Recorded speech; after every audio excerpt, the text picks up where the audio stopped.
Hello, everyone, and welcome to this webinar, Why Technology Standards, are the key to MSP success. We're going to change the way you look at standards today, and everyone who's on this webinar is going to make at least one change in the way they approach their business that's going to help them scale and be more efficient. That's the commitment. Real quick, before I introduce my co-host from StorageCraft, I want to say that we are recording this session, and everyone who has registered or attended will get the recording if you want to view it again, because there's going to be a lot of meat in this thing. All right, I want to welcome my co-host, the Senior Director, not just the Director, the Senior Director of Channel Marketing for StorageCraft, and my friend, Janine Edwards. Hey, Janine. Hey, Gary Pika. That's just referring to how old I'm getting. It's not really a designation of importance. Like senior, like a senior citizen kind of thing? Yes, right. I'm a senior director. Yes, exactly.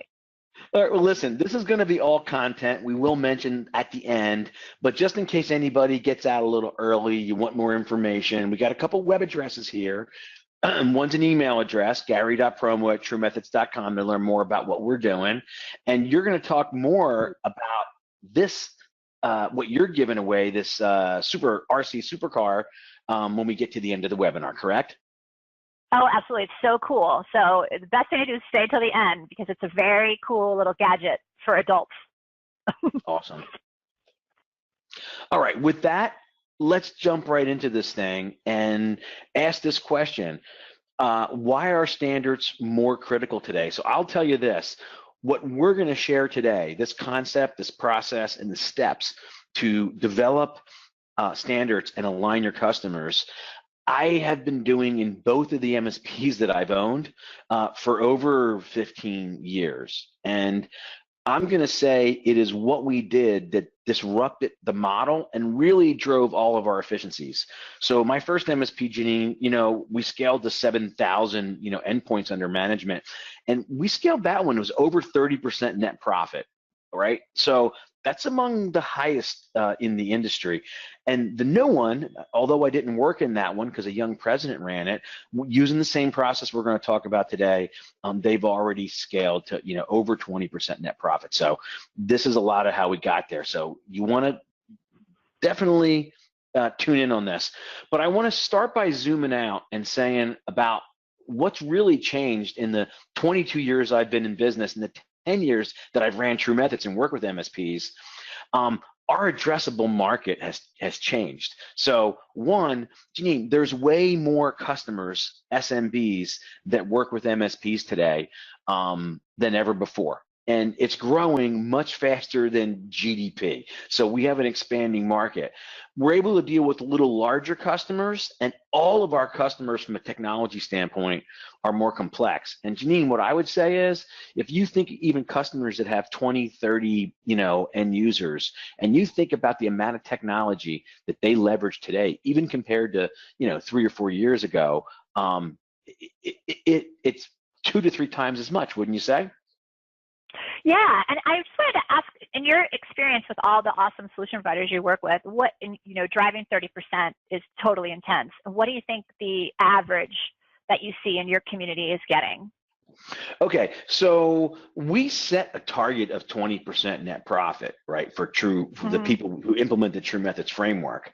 However, you and I were talking about Paul Dipple, right before this when we were on the webinar. If you look at his SL index numbers, unfortunately, it says that the mean profit margin in the industry is about 8%. The bottom 25% of people are at or below break even, and only the top 25% are even averaging 18%. So what that says is this is a really awesome market for about 20%. Lots of upside, yeah. Yeah.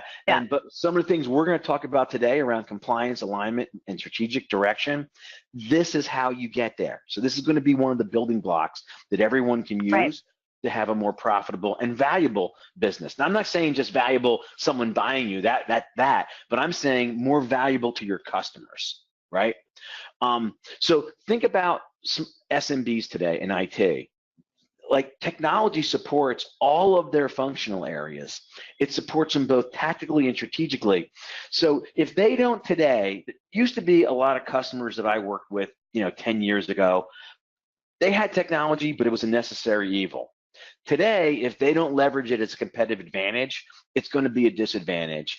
And the people that we're dealing with, Janine, the decision makers in these small companies, they know about it now, okay? They watch the news. They see what's going on with security. They can tell you the names of some of the breaches.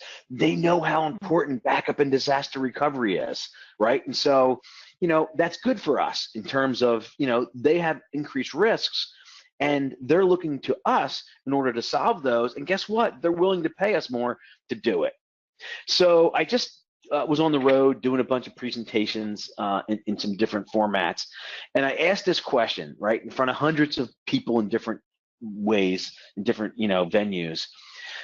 Would you and your customers both be better off? Would you have a better business and your customers if you had a greater degree of technical standardization across your base? Not just hardware, but I mean down to the configuration level. Janine, every hand went up. So you've known me for a little while. You know what question I have to ask next. Right. Hey, what's the problem? If we can all agree that our customers and our business would be more efficient, okay? And I'll give you some ways that we measure how you can increase efficiencies through standardization, then why don't you? And the answer is simple.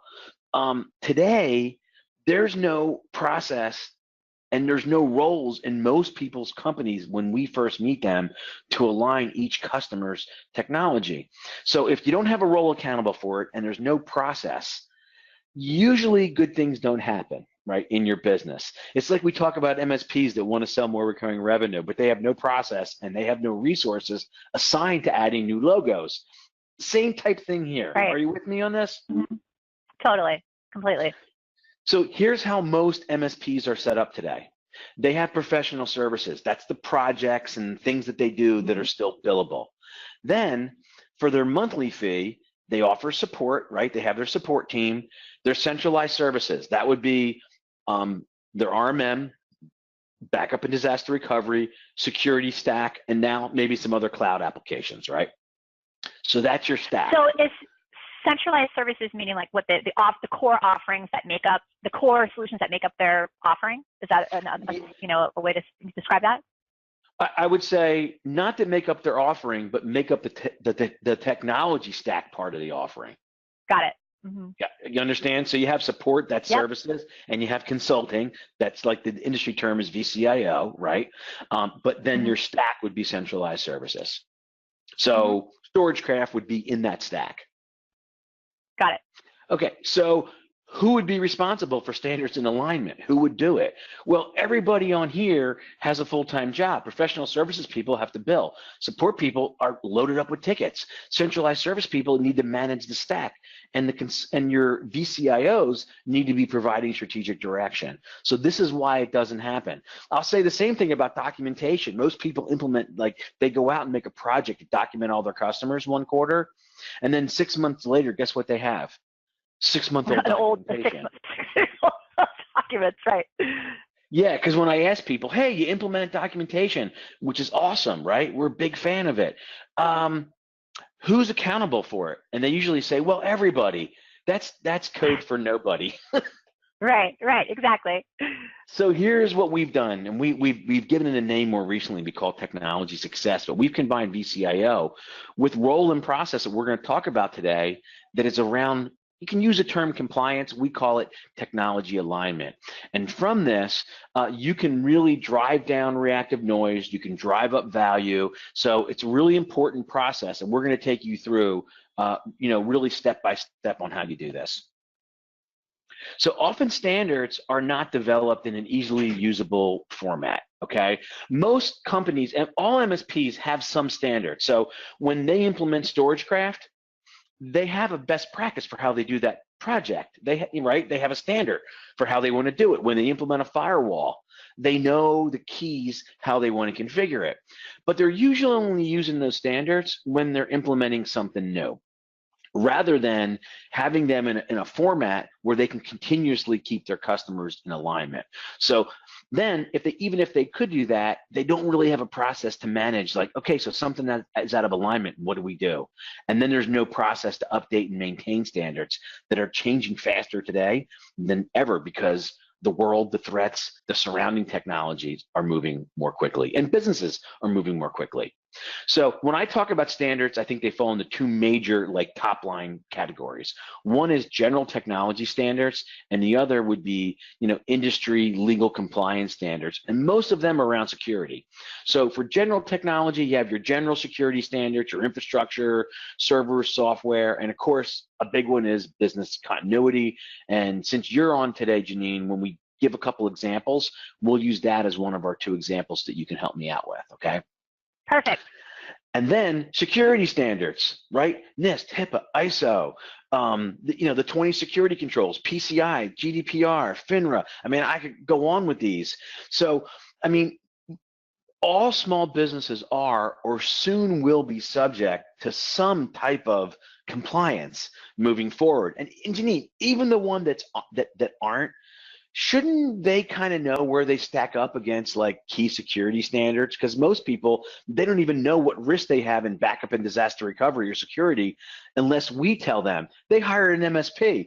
They're just assuming they're completely secure and completely, and their disaster recovery system is completely whatever they think it is, right? Right. Mm-hmm. And if we don't have standards, because none of our customers have enough money to be 100% in any of the categories. So it's our job to tell them A, where to spend their money, but B, kind of what their risks are so they can make good decisions about where they're out of alignment. So we look at this in two pieces. First is establishing standards, right? Yours or industry standards, and then having a process by which you align customers in a really simply clear way. Then later, that's the basis you'll use to build your VCIO process. So we're going to touch on that just one or two slides, but we really want to focus our time today on the standards and alignment piece because, well, that's what we told people we would do. All right, so let's start with this. First thing is you want to create a format for consistent standards development. So you want to have one format, and every time you want to add a standard, you want to put it into that same format. And because standards and configurations, as we're going to look at them, are detailed, you need to develop some type of hierarchy. So you put them into, like, we call them sections, categories, and questions, so that you can organize a lot of information in a really easy to see way. And then you want to build a central repository or library so that you can update things, right? Update your standards, and then know that whatever piece of that standards library your customers, based on their technology, have access to, or you're going to use for them, that everybody stays on the same standards all the time. If you have 10 customers, 20 customers, it's easy to manage. Then what you're going to do is you're going to customize each customer's template based on there. So, for example, you may have in your standards library, hundreds, 700, 800 questions worth of stuff. But every customer doesn't have access to all, wouldn't need access to all those. So, for example, let's say you have a standard for SQL Server, and this customer doesn't use SQL. Obviously, you wouldn't put that into their standard when you do their alignment, right? But you have one for how you manage an Exchange server, and they do have an Exchange server, so you would use that one. And then some around security, backup and disaster recovery, some core things, managing maybe Active Directory, they would pretty much be at all your customers. So once you customize that view, you're going to perform regular alignment reviews, and then you're going to communicate the results of that to the customers, and you're going to develop a process for updating and evolving those standards. Here's the way that I like to look at it. Think of standards as this box, and you are trying to get all of your technology, customers' technology, inside the box, because if they're in that box, Janine, man, they're backed up, they're secure, you've driven down like their reactive noise, they're more productive, they have less risk, it's going to be beautiful. But in the real world, technology and budgets never allow any customers to always be inside your box. That's why there's a blob. That's your customer's technology. So picture your hands and you're pushing up and down and in from the sides, but where they fall out, where the blob is, that's where you're telling them, hey, you're not in our standards here, and based on your business, here's what it means to you. And here's what it would cost to fix it, and they can make a business decision whether they want to live with the misalignment or they don't. From a conceptual standpoint, am I making sense? Absolutely, and I think I get a lot of those questions and conversation points. I'm sure you're going to talk about it when a customer isn't in alignment, like you just said. How do you get them in alignment in a way that makes sense, that you're not walking away from that customer, or that customer, you know what I mean? Like, you're still making sure it's the right fit customer. So I think that's a tough thing for the folks on the phone, right? So if their customer isn't in alignment today, right, especially if it's a new customer, what's the path to getting them in alignment, right? Yep. So we're going to touch on that today and give people kind of the core of it. And then when we do content that's just on the VCIO and recommendation we'll spend an hour. Maybe that'll be the next one that we do, and we'll spend an hour on that. Cool. But we'll definitely get people on the fairway with that today for sure, because that's it. And I'm going to tell you the reason why they don't take recommendations, and so that should shortcut it for people as well.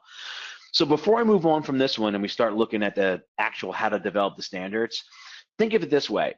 If you don't have a box today that you're continually aligning your customers, all you really have is a blob, okay?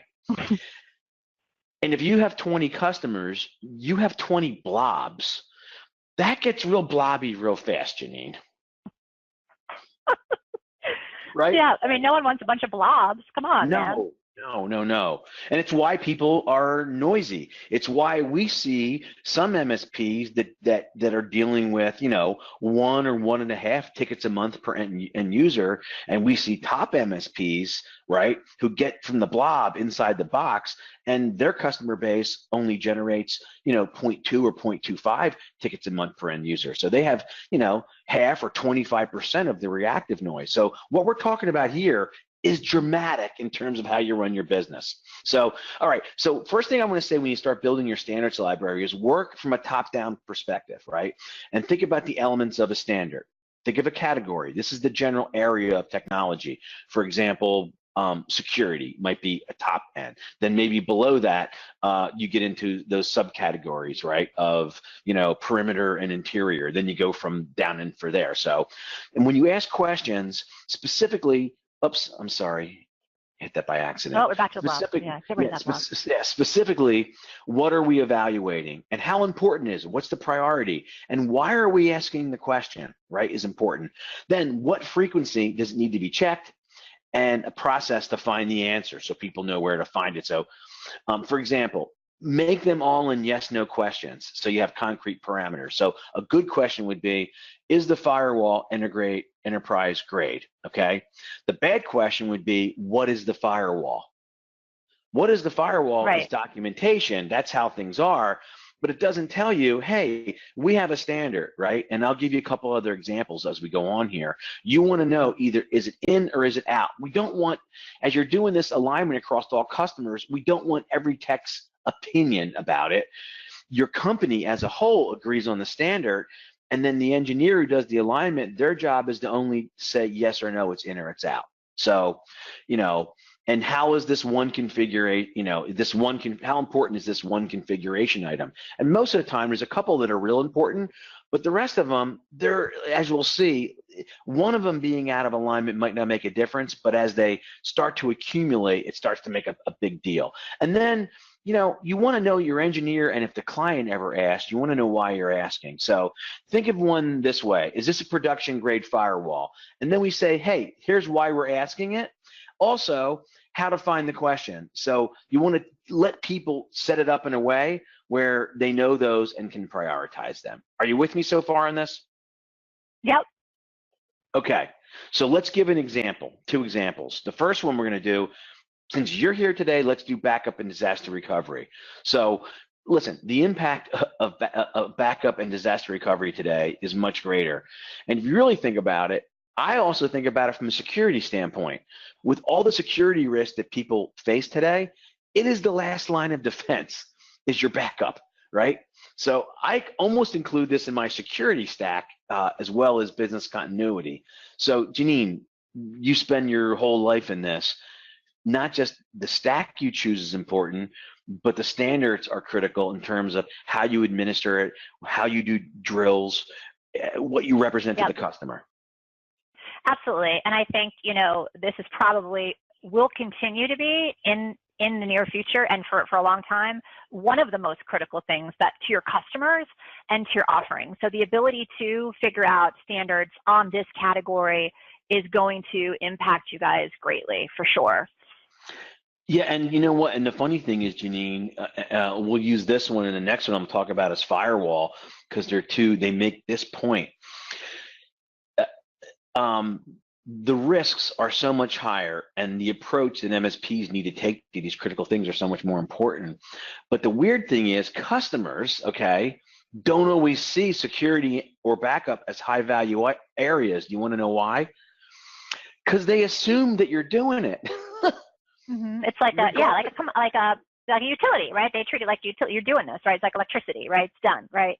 For sure. Yep. But that's regardless of what tool you chose, or regardless of whether you do alignment or not. And so, Exactly. and think about a firewall, right? And hardware compliance is not enough. Hey, we install the same, firewall at every place. We have a Cisco at every whatever, or whatever the brand is.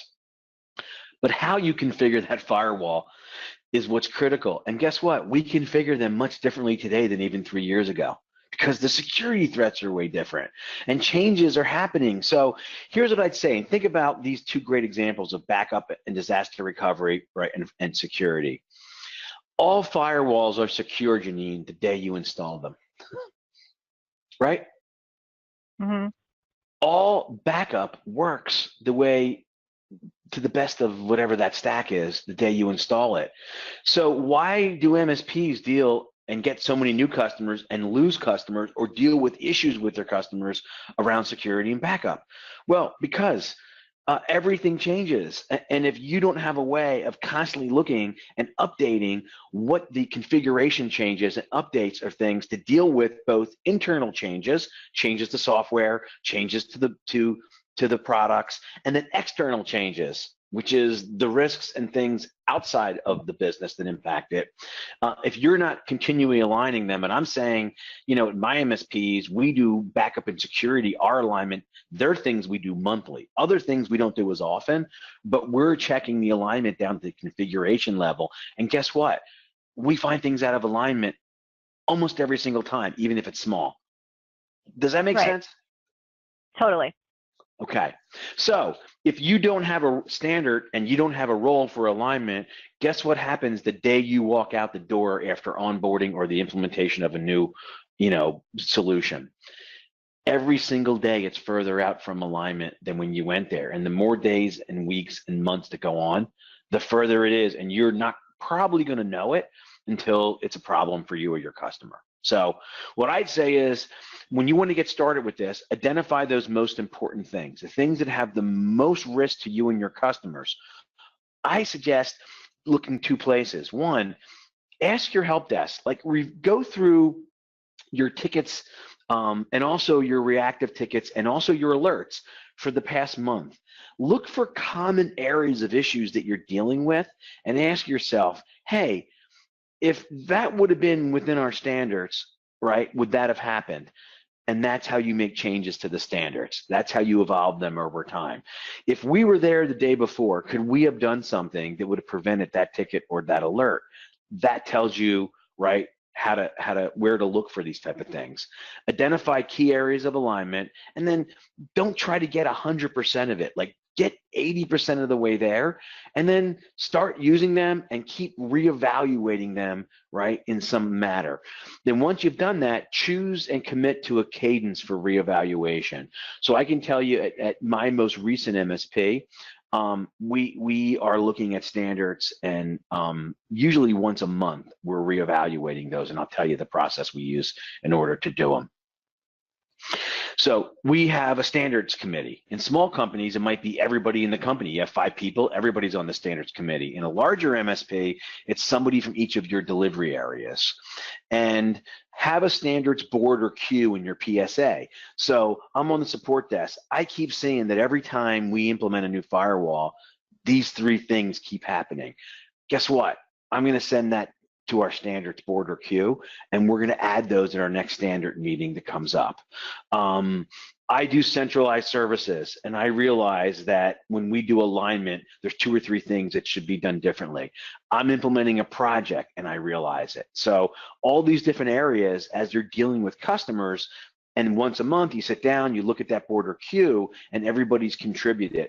And again, you're reviewing your tickets and alerts, and I call it a standards party. So we would do it at the end of the day. We would have some beer, maybe order some sushi, and everybody would have fun and really feel like those standards represented our company as like our collective, our collective experience was all best put practice. into that. Yeah, right. That's your best practices. Yeah. Mm-hmm. Mm-hmm. So that's institutionalizing your knowledge. And so what I tell MSPs is, look, the reason your customer does business with you is because you have knowledge and experience that they think they can benefit from. But if you don't have a way of taking all that knowledge and experience of all your people, putting it into one, in this case, what we're saying is these standards, and then doing regular alignment, all of your customers aren't getting the benefit of all your experience. And you know who you're competing against every day? If you've been in business for 10 years today, you're competing against the 10-minute MSP. The people that, next week, Janine, they're going to go to IT Nation and they're going to walk through the solutions pavilion with a credit card, and 10 minutes later, voila, they're an MSP. Right, yeah. I just bought all my core stuff. Right, yeah, exactly. I'm ready. And they have the same technology that you have after 10 years. So can they deliver the same results to a customer? No, they can't. They don't have your 10 years of and all your team's collective knowledge and experience. But if you don't have that knowledge and experience in a way that you can actually show your customers why it's going to make their business better, then they might compete on price. And that's not where we want to live. So this is going to enable a true VCIO process. The one thing people have when it comes to VCIO is those consultants don't know enough about their technology, and they're not able to evaluate it clearly like this, so they can't make better recommendations. Also, when your customers are more inside that box and they're less a blob and they're more box, and they're taking more recommendations because of it, you're going to lower your tickets per month per endpoint. We call your REM, your reactive hours per endpoint per month. And we want to have the fewest amount of people on our support board relative to the number of seats we support as possible. Right. That's what's better for the customer, and that's what's better for our margins, and allows our people to do these high value tasks. Yeah. So yeah. Go ahead. I was just going to say that I think that the piece of the reactive tickets, also like what you just touched on, it goes to how you staff your help desk, right? No longer do you have to staff with super high-end level 3 folks, right? You can staff and get to the right formula of the amount of folks you have, but also they're level 1, level 2 folks that are able to access this institutionalized knowledge, and your service revenue is based on the amount of money you pay your service team, right, versus how much money you're bringing. So the more that you can really concentrate on that, the better off you're going to be. And I think that that's an important piece of the puzzle as well. Yeah, so think about it. Like in my MSPs and the ones we teach, they have a role around this alignment. So in my latest MSP that I owned, my average customer is worth about $4,000 or $4,500 a month, and on average, we have somebody out there one day a month that's doing alignment, and they're also making sure they're keeping up documentation. So what's happening is my clients are investing more in technology. So the big complicated things that you need those level 2 and 3 people for, we're not having those issues. Not having them, right, exactly, right. Yeah, we have less issues, and they're simpler issues, like you said, that I can have, level 2 folks, 1 and 2 folks take care of, and they know where to look at our standards, and they know that we have updated documentation. So yeah, we're powering through it with way more efficiency. Love it. Yeah. So these are going to change over time. You want to learn from your mistakes, learn from your client issues, and then put that stuff back into your standards. And small improvements over time lead to big changes. So my first MSP, when we had 7,000 endpoints under management, we only had 5 people on our support desk, Janine. Wow. Okay, so now we have this standards library. We talked through how you do it, what those categories look like, how to organize it, and what the structure is in terms of yes, no questions. Now what we're going to do is standards are the definition, but technology alignment, that's the objective view, right, of where your clients stand against those standards. And that's what we're going to use as that basis for those recommendations and answer your question about what happens when those people don't take our recommendations. Right. So the first thing I would say is when you do this, we mentioned the yes/no question. Okay, so don't leave room for interpretation. And here's a great example. Firewall firmware or operating system is no older than 12 months. Your standard might be 6 months old. It might be 3 months. But you set that standard. It either is yes or no. That's different than going and saying, hey, how old is the firmware in the firewall? It's 12 months old. Okay. So now someone has to interpret that. So we're saying as a company, your standards are interpreting what your standard is here, okay, for firmware for versioning, which by the way is a pretty important thing, right, to a company. And it says, hey, the firmware hasn't been updated in like 18 months. Okay, this is something we know that we need to do or tell the customer was out of alignment. I have a quick question on that real quick, Garrett, because I wanted to, so I noticed, like, do you recommend in the technology standards that you get as deep as, like, and I don't know if firewall is that as important as, like, would you say, like, would it also be in a technology standards vendor specific, right? So if someone was standardized on, say, StorageCraft or a security vendor, would the technology standards, as you're first going in, be to identify this or even ongoing, this customer is on, you know, Shadow Protect? I'm just, you know, using our vendor. Yeah. I noticed, yeah. So yeah, absolutely. So you can get it too, yeah. If that's your standard, then if they don't have that stack, then they would be out of alignment. So that would be our standard for backup is, you know, we use Shadow Protect. Do they use Shadow Protect? Yes or no? Then once they do, if yes, then I probably have 50 more questions about the configuration questions. Of how we implement Shadow Protect that I want to make sure I'm always checking so that, you know, not every time, just because the backup says it was, you know, successful doesn't mean that something else changed, right? A vendor came in and, you know, they updated it. They updated an application and changed the name of the directory and we didn't check for that. You get me right on this? Yeah, totally. Yeah. Interesting. Okay. So you want to check categories at your defined frequency. So there are certain things that you want to check maybe on a monthly basis. Other ones, maybe like power management, you only check it once or twice a year. Then you want to discuss alignments with the clients regularly. So you want to use alignment that drives strategy, the recommendations. And so set targets for, like, you know, we give these, like, we know based on our customers and what we have assigned to them, how many reviews need to get completed on a monthly basis. So we kind of can put a metric on that to know that we're doing what we told the customer that we would do, right? In terms of the alignment cycle. So the way you get started with alignment is, I say choose your top clients, and that could be your top clients that are most important to you and spend the most with you, or, you know, it might be your noisiest clients that you think are furthest out of alignment because you want to quiet their noise. Then schedule that alignment review. We schedule them a year in advance. Do you want to review them monthly, every other month, quarterly, you know, every 6 months if they're really small? And keep the client involved. Show them what you're doing. So when we do these alignment visits, we meet with them in the morning, at the end, and we kind of give them, you know, again, when we do the alignment, we're not making the recommendations right there. We're just doing the alignment and kind of showing them what we worked on so they can see it.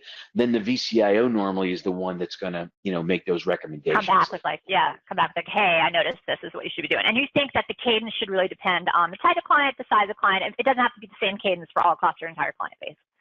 Really no, it doesn't. It should line up with their, you know, size and complexity, and that should line up with how much monthly recurring revenue they spend. So I kind of line it up for how often you want to do it based on how much per month they spend, and that way it matches up with your costs, right? Right. Your peakonomics, as they say. Yeah, as some people say, yes, as a lot of the smart people say, yes, exactly. As a lot of, So what we're saying here is you're going to be able to take tribal knowledge and now it becomes company knowledge. You get a consistent objective view of all your clients' technology, and you're going to organize a lot of little details. Now, if you have a VCIO, you free them up to actually focus on the impact of the business.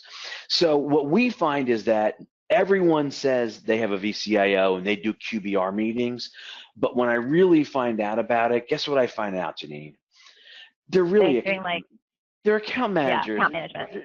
They're saying, oh yeah, your backup is failing. We should upgrade it.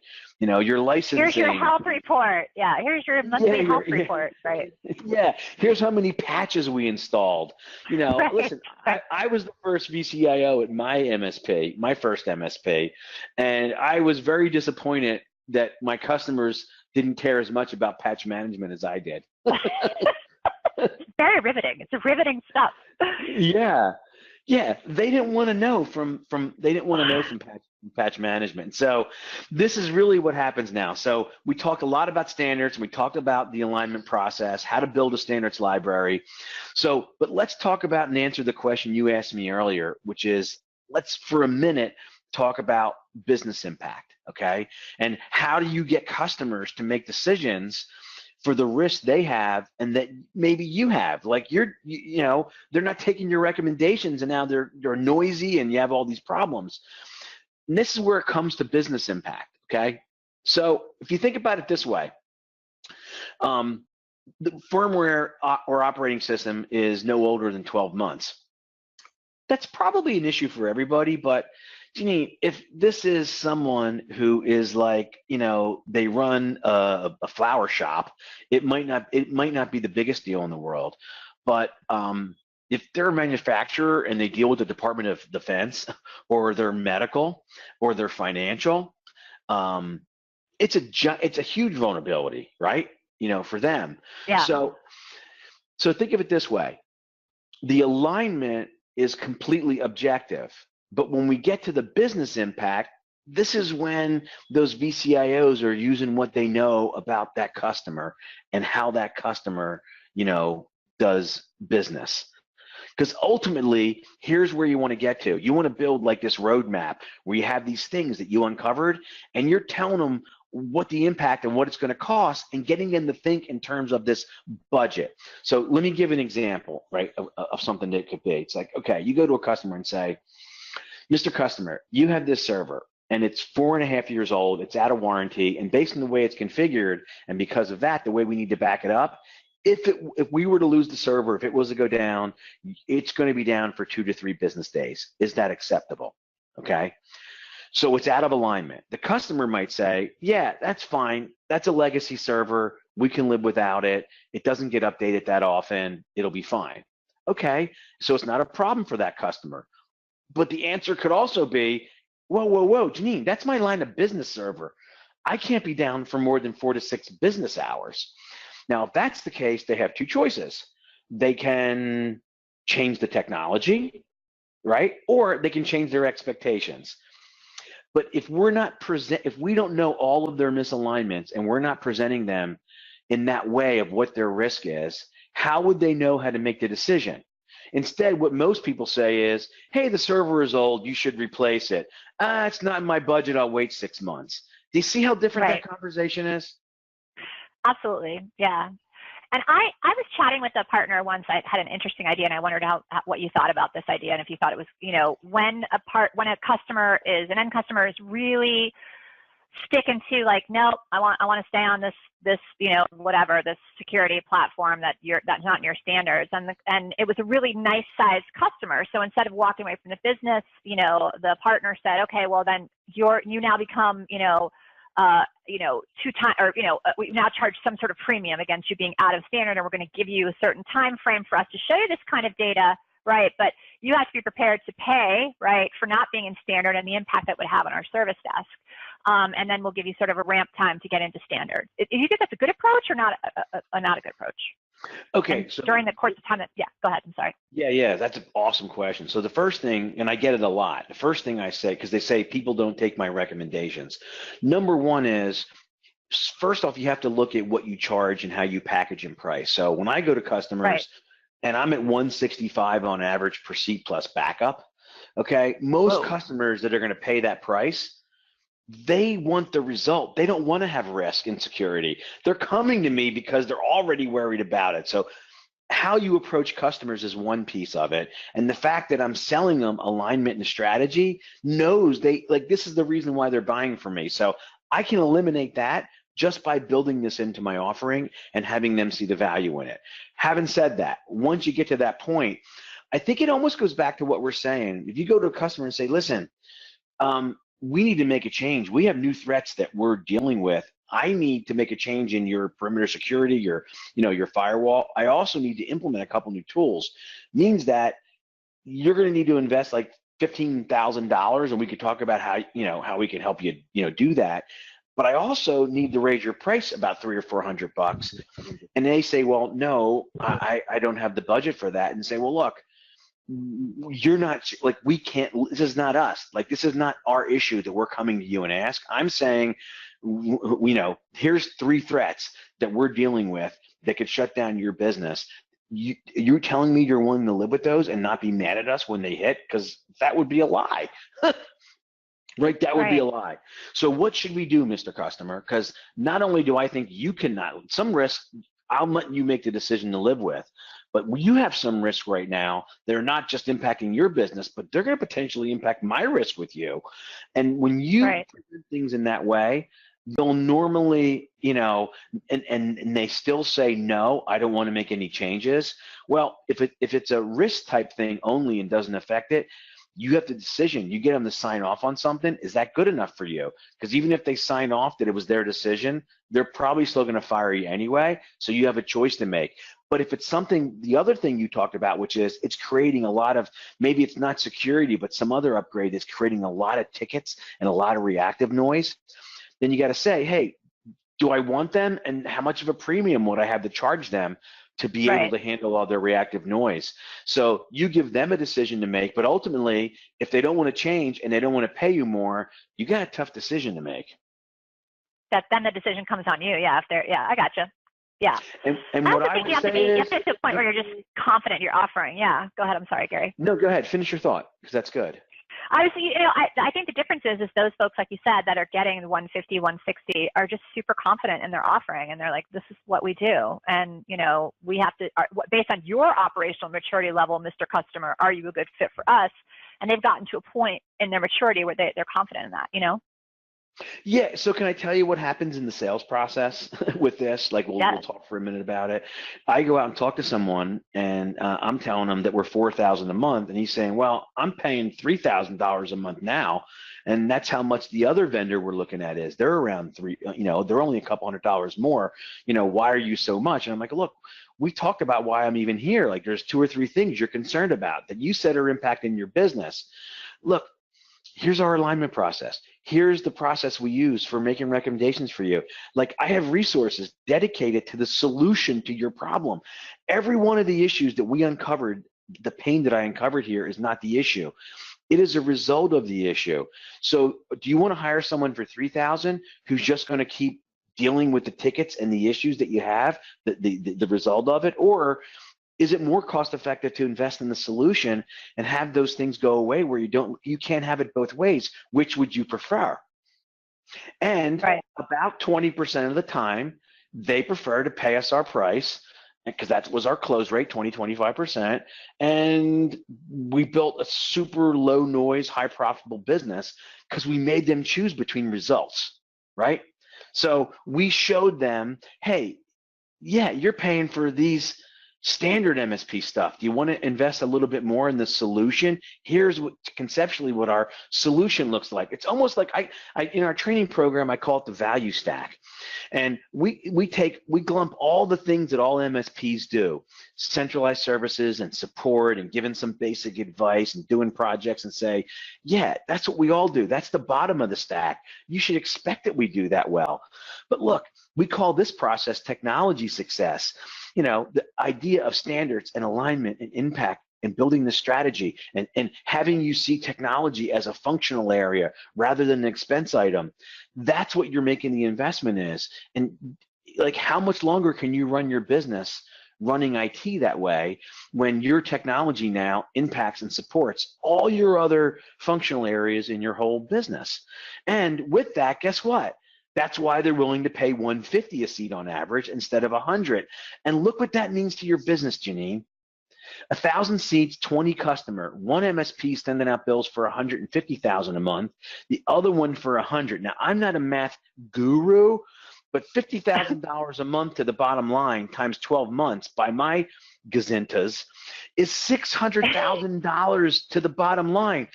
For a company that just manages 1,000 seats, Janine, this is not a giant company. You know, you have a lot of customers, right, that are managing 1,000 seats. That's the difference between best-in-class margins and people that are at, you know, running a 12 or 15% business. Right. After owner salary. Mm-hmm. Can I get an amen? You can get an amen, hallelujah, my friend. All right, so let me just tell a story about one of our Formula One members, one of our training people uses our training in our stuff. He calls me up, he's like, Gary, I just closed the client for $3,000 a month, like a one-call close. He says, but it really wasn't because I was out here a year ago and I pitched them at $1,800. They didn't see the value and they said no. And I'm like, well, what changed between last year and this year? And he's like, we did. He goes, last year, I was just trying to tell them I can do all the same stuff that their current MSP does, but we were going to do it better for the same price and get them a different result. And I couldn't get them to, you know, to make the change. They felt like they would stay where they were. This year, I explained to them why they needed to invest more in the solution. We talked through all the same issues they had. They were the same that they had a year ago. They had all the same issues, right? And they went back and they said they're going to try harder, so now they were willing to believe there were results. And when I showed them how we developed our best practices and our standards, how we applied those, how we were going to put them in position to make these decisions, and why, if they had done that a year ago, would it make sense to them? They wouldn't be dealing with those same things. And they said yes. And then if you think about it, Janine, if someone's spending $3,000 a month with an MSP, that customer, okay, probably has $200,000 or $300,000 a month of overhead and expenses. So we're a really small percentage. Like, we're not a big cost to our customers. Whether we're $3,000 a month or whether we're $1,800 a month, we're not a big cost. But if we can show them how investing a little bit more is going to impact those big costs in their business, increase their productivity, lower their risk, making some of the pain that they shared go away, so they attach that value. Do they really care about $500 or $1,000 a month, one way or the other, Janine, in the end? No, they don't. I think it's all about everyone, the partner and the end customer, having the partner have a paradigm shift and just kind of, you know, looking at it this way, right? And then helping the end customer have a paradigm shift. It's a lot easier to do than people want to believe it is, you know? And people always think it's not possible because of their current setup and value proposition. Look, I just did a presentation at a channel event, the Channel Futures thing, and it happened to be in Philadelphia. That's my hometown, where I built both of my MSPs that are still operating today in Philadelphia, okay, both of those MSPs. And I had someone, you know, during the session when I was talking about pricing saying, hey, you know, I don't think we can get those prices. And I said, hey, where are you located? And they were located just outside Philadelphia. And I said, man, I don't know how to say this to you without hurting your feelings, but I already have built two MSPs that command those prices. Like, one is 5 miles from you. The other one is like 9 miles from you. I don't think it's the marketplace, right? But, you know, we're laughing. And, you know, I had to do it without laughing because it was serious business. But I'm thinking, the guy has been in business for 10 years and basically is making a salary, right? Has a job that he can't quit. Right. If you can just change your perspective on this thing and learn how to add more value, everything changes, Janine, right? I believe it. Mm-hmm. Develop a standards library, implement some roles and process around it. You'll start making recommendations that are true VCIO. Your customers are going to spend more money. Do you know, on average, people that implement a process like this, for every dollar of MRR, they generate about 30 cents on the dollar of non-recurring services. So if you do $100,000 a month of monthly recurring revenue, people should be taking your recommendations and generating another $30,000 of project professional services work to implement those recommendations. If you are a lot less than that, your customers aren't taking your recommendations, which means your noise levels are probably too high, and that brings your value down. See how it all fits together? Yep. Don't you love this? Don't you love all this? I do. It seems, it's just like you said, it's so much perception. It's so much about perception as reality. And if you have these paradigm shifts, you can really impact your business in a dramatic way, right? Yeah, and this is what I've devoted my life to, right? Our training and the software I built, relationships with people like you, is really to get the word out to say, you know what? You can run a more profitable business. You don't have to be that average, business that has all this risk and has employees and customers and tickets and all this stuff, and after a true owner salary is making 0 or 10 or 15%. You can run a 20 or 25% net profit business after salary. You just have to think about things, and this is the gold rush. There are more small businesses willing to invest more today. Those top 25% of people, and I work with a lot of them, right? And I help build a lot of those companies with our framework. They are selling more recurring revenue at a higher price today than in the 22 years I've been in this business. This is the time to make the shift, Janine. Or as I like to say, let's go, people. Let's go, people. So we'll maybe leave a minute for some questions, but real quick, do you want to tell people what you're doing here with StorageCraft? And I'll mention a little bit and take 2 minutes and talk about what we're doing with TruMethods, and then we can take a question. Yeah, I was super excited about this topic because I think it really lends itself to this category, like the business continuity category. And I think there's a lot of folks that do piecemeal business continuity because there is the same thing we talked about, perception about some technology gaps across all the different manufacturers that play in the space. And we're well known for our legendary protection solutions. We've been doing it for a long time. You're probably familiar with Shadow Protect.